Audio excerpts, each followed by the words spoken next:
जी हाँ दोस्तों, मैं अंशु एक बार फिर से आप सभी का स्वागत करता हूँ हमारे YouTube channel AK Mishra club में। मैं आज एक ही बहुत ही ख़ास टॉपिक लेकर के आया हूँ जो कि बच्चे मुझसे बार बार कमेंट में पूछ रहे थे कि सर मेरा जो है 2-4 नंबर से कम पाठ है, मेरे 3 नंबर से कम पाठ है, मेरा 7 नंबर से कम पाठ है, तो क्या अगर एग्ज़ाम नहीं होता तो क्या CBSE मुझे पास कर देगा।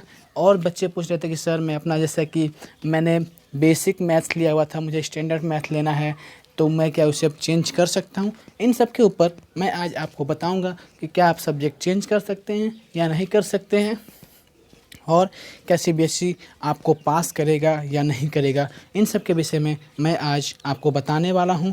और जैसे कि कुछ बच्चे पूछ रहे थे कि सर मुझे रीइवोल्यूशन करवाना है, क्या मेरे 7 मार्क्स बढ़ जाएंगे, क्या जो है मेरे 2-3 मार्क्स बढ़ जाएंगे, क्या मैं रीइवोल्यूशन के लिए अप्लाई करूं, क्या मैं फिर से रीचेक कॉपी करवाऊं या फिर मैं मार्क्स को फिर से रीचेक कराऊं, मैं फिर से क्या आंसर शीट की कॉपी लूं।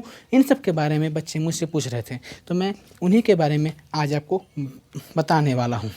तो दोस्तों, सबसे पहले आप मेरे चैनल को सब्सक्राइब कर लीजिए और बेल आइकन को प्रेस कर दीजिए ताकि इस तरह की सारी नोटिफिकेशन आपको सबसे पहले मिले। तो आइए अब हम वीडियो की शुरुआत करते हैं।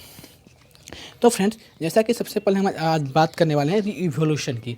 तो आपको बता दें कि अगर आपको लगता है कि आपके मार्क्स बढ़ सकते हैं तो आप रीइवोल्यूशन कराइए। अगर आपको लगता है कि नहीं आपके मार्क्स नहीं बढ़ेंगे तो आप रीइवोल्यूशन मत कराइए, क्योंकि आपका जो 500 रुपीज़ है वो वेस्ट भी जाएगा और आपके मार्क्स भी नहीं बढ़ेंगे। क्योंकि जो कॉपी है, जो रीइवोल्यूशन होता है, उसमें जो है पहले सारे क्वेश्चंस को चेक किया जाता है कि उसमें ये नहीं कि उसके आंसर सही है गलत है, सिर्फ ये चेक किया जाता है कि उसमें आपके सारे क्वेश्चंस में जो है नंबर दिए हुए हैं कि नहीं और सारे क्वेश्चंस चेक हैं कि नहीं, ये किया जाता है। और आपको बता दें कि आपको जो है फिर उसको नंबर को जो फर्स्ट पेज पे लिखा हुआ है कि नहीं है, ये बताया जाता है। अगर आपको लगता है कि नहीं मेरे इस क्वेश्चन सही होना चाहिए था, मेरे आपने जैसे अनुमान लगाया हो कि आपके इतने मार्क्स आ सकते हैं और इतने कम आए, तो आप रीचेक के लिए अप्लाई कर सकते हो सकता है कि आपका कुछ क्वेश्चंस चेक ना हुए हों या कुछ क्वेश्चंस के मार्क्स जो ऐड ना हो पाए हों, इन तरह की दिक्कत आ सकती है, तो आप उसके लिए रीचेक का ऑप्शन ले सकते हैं।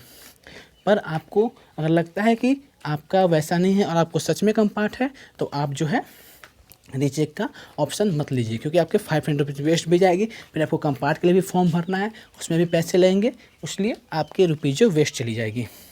अब मैं आगे बढ़ता हूँ और आपको बता दूँ, जैसा कि आप कुछ बच्चे पूछ रहे थे कि सर मैं जो हूँ भाई बेसिक लिया हूँ, मुझे स्टैंडर्ड करना है और मैं स्टैंडर्ड लिया हूँ तो मुझे बेसिक मैथ्स लेना है 10th वाले बच्चों के लिए। तो मैं बता दूँ कि ये अब पॉसिबल नहीं है, कम पार्ट के टाइम ये पॉसिबल नहीं होता है, क्योंकि अगर आपको सब्जेक्ट चुनना होता है तो सिर्फ रजिस्ट्रेशन के टाइम ही होता है।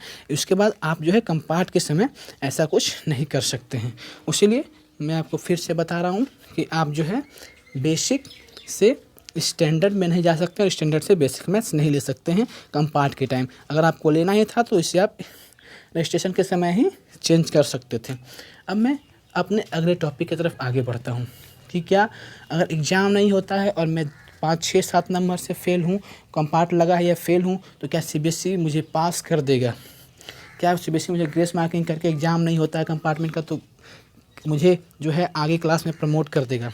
जी हाँ दोस्तों, ऐसा हो सकता है कि अगर आप 2-4 नंबर या 5 नंबर से अगर आपको ग्रेस लगा हुआ है, अगर आपको कम पार्ट लगा हुआ है, तो CBSE आपको आगे प्रमोट कर देगा। पर ऐसा बहुत ही कम चांसेस है। हो सकता है कि अगर कंडीशंस नॉर्मल होती है तो CBSE एग्ज़ाम्स ज़रूर लेगा। इसीलिए आप ज़्यादा इन सब चीज़ों पे विचार ना करें और पढ़ने पे ध्यान दें।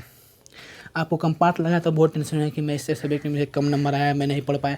नहीं, आप जो है पूरी अपने पढ़ाई पे फोकस हो जाइए। ये मत सोचिए आप कम पार्ट की मेहनत कीजिए, ये मत सोचिए कि 4 नंबर से कम पार्ट एग्जाम में तो मुझे पास कर देगा।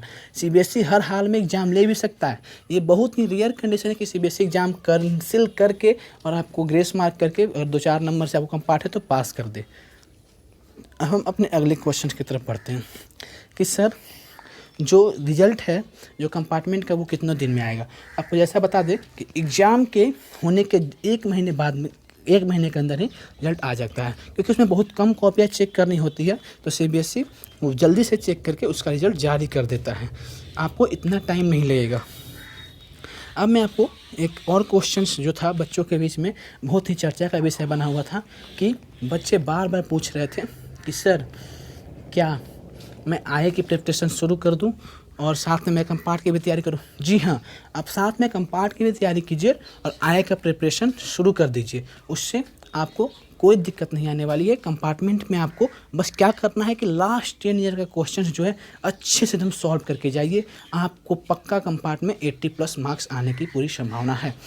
अगर आप ऐसा सिर्फ कर लेते हैं और आप आगे की अपनी जो 12th के बाद या 10th के बाद आपको जो करना है उसकी तैयारी आप साथ में शुरू कर सकते हैं।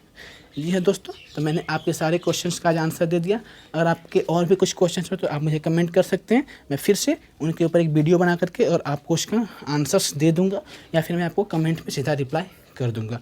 दोस्तों, इसी तरह की अपडेट्स और क्वेश्चंस के बारे में जानने के लिए और अपनी दिक्कतों को सॉल्व करने के लिए आप जो है हमारे चैनल को सब्सक्राइब कर लीजिए और बेल आइकन को प्रेस कर लीजिए, ताकि कोई भी लेटेस्ट अपडेट जो हमारे पास आए तो वो हम सबसे पहले आपको दे दें। धन्यवाद। आपका दिन मंगलमय हो।